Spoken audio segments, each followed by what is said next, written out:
Hello, everyone, and thank you for joining our presentation of Alpha and Beta companies for the year 2025. So, this presentation has been prepared for the Unit TACC 602, Accounting for Business, under the guidance of Dr. Jerry Lee.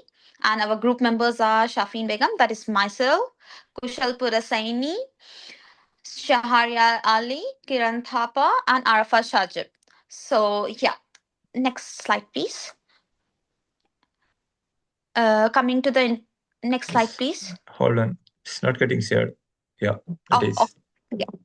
So, coming to the introduction part, the primary aim of our project was simple but important to compare the financial performance of alpha and beta companies. So, to do this, we applied two main goals, that was common size analysis and financial ratios. So, our analysis focused on five critical areas.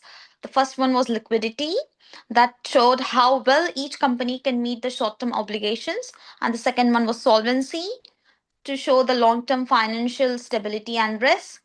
Third one was efficiency to know how well they manage resources. The fourth one was profitability to show their ability to generate returns. And the last and final one was market view to show how investors may perceive them. So, yeah, by the end of this presentations, we'll be able to recommend which company has the better investment choice based on both numbers and financial reasoning. So, yeah, next slide, please. Yeah, coming to the income statement. So for Alpha, the net profit after tax was $1,62,200.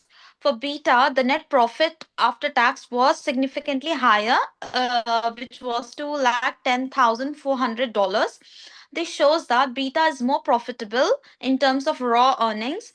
However, it is important to highlight that profitability alone does not determine the financial health of a company. A company can be highly profitable but still at risk. It is not efficient.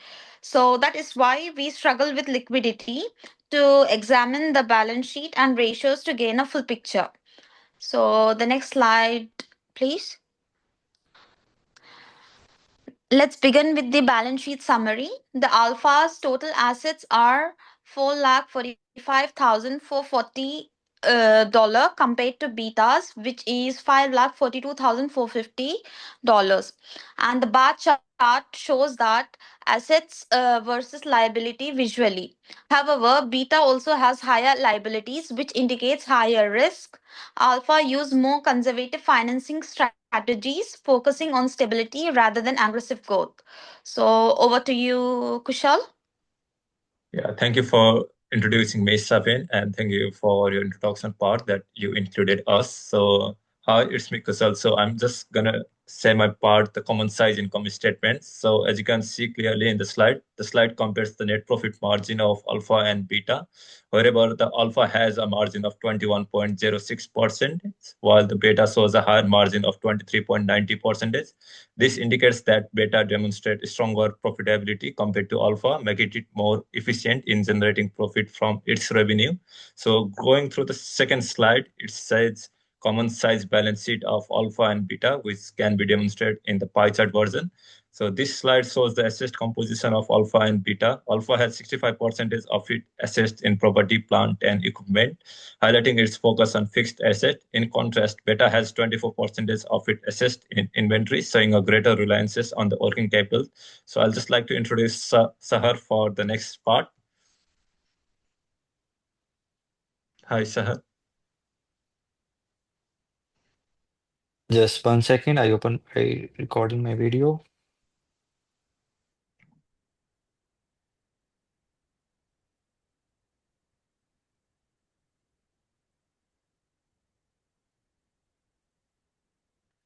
You can just carry on, Sahar.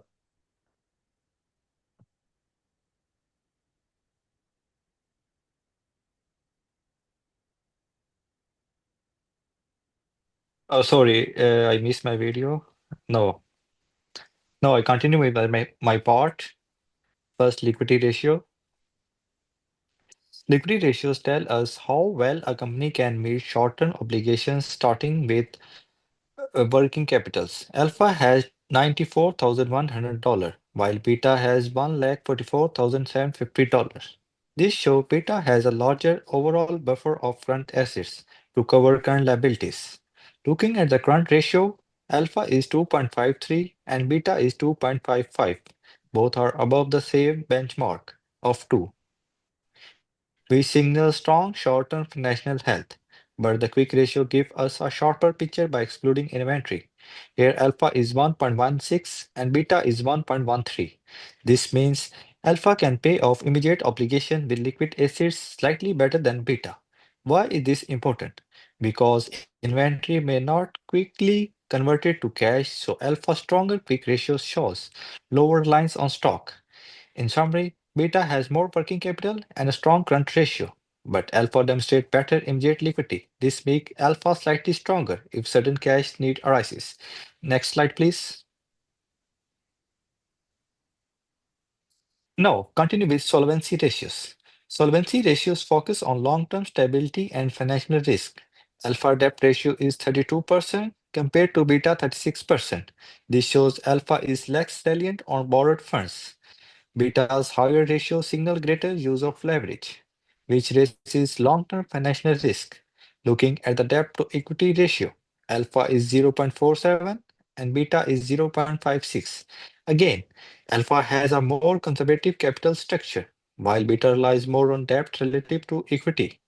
Finally, the time interest earn ratio tells us how many times earning can cover interest payments. Alpha can cover its interest 23 times, while beta can cover 19 times. Both are high, but alpha clearly has a stronger cushion. Overall, alpha appears more solvent, less risky, and better positioned to handle debt in the long term. Beta higher leverage may drive growth, both increase financial pressure on profitability and cash flow. So alpha stand out as the safer option from a solvency perspective. Now, Arfat will continue with their part. Thank you, Sharia, for giving me a chance. I will discuss profitability, market perspective, and company, alpha and beta company. Starting with efficiency, alpha performs better in managing receivables and inventory. It collects its receivable in about 18 days compared to beta 25 days, and it holds inventory for only 47 days compared to beta 74 days. This shows alpha has a stronger cash flow and better inventory management. However, beta uses its in total assets slightly more efficiently with a total asset turnover of 1.9 versus 1.83 for alpha. Can you go to the next slide? Moving to Moving to profitability, Beta is clearly stronger. Its group profit margin is 33%, and compared to the Alpha is 30%, and its net profitability margin is also higher at 23.9% versus to 21.1%. Beta also deserves higher return, about 51% return on assets and 65% return on equity, which is better than Alpha 42% and 56%. This indicates Beta is more efficient and generating profits and rewarding shareholders. Finally, we can say from the market perspective, both companies have the same dividend yield of around 5%. However, Alpha has a higher price to earning ratio, 16.6 compared to Beta 13.7. This suggests that inventory are willingly to pay more for Alpha's earning, possibly possibly stronger growth, even though Beta is actually more profitable. To conclude, Alpha is stronger in operational efficiency, while Beta leads in profitability and shareholder returns. In the market, Alpha is valued at a premium, while Beta remains cheaper despite its better performance.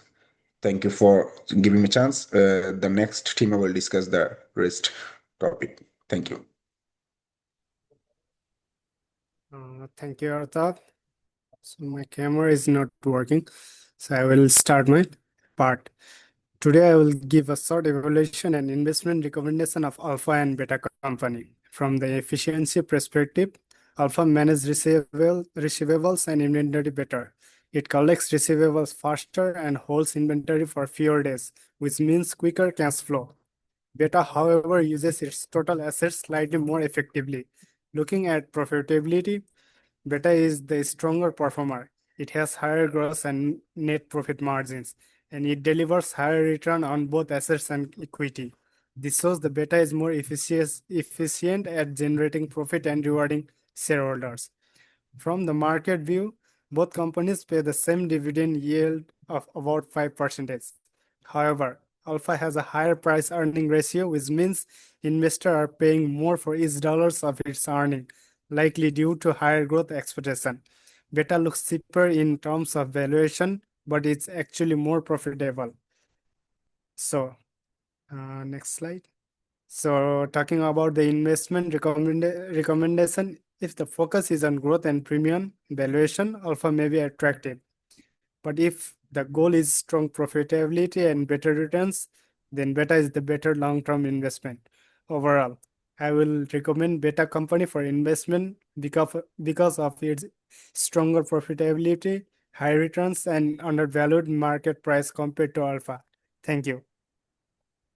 Thank you, Kiran, for your part. Now I'm going to conclude the topic by saying, on the basis that we made our calculation on the basis of our topic. So I'd like to conclude by saying alpha is more safer and more efficient as compared to beta, and the beta is more profitability and high risks as compared to alpha. So my recommendation is alpha is for stability and beta is for more growth seekers. So talking about the reference slide, it is all about Harvard style referencing as guided by our unit outline. So thank you for a group presentation and thank you all for this assignment.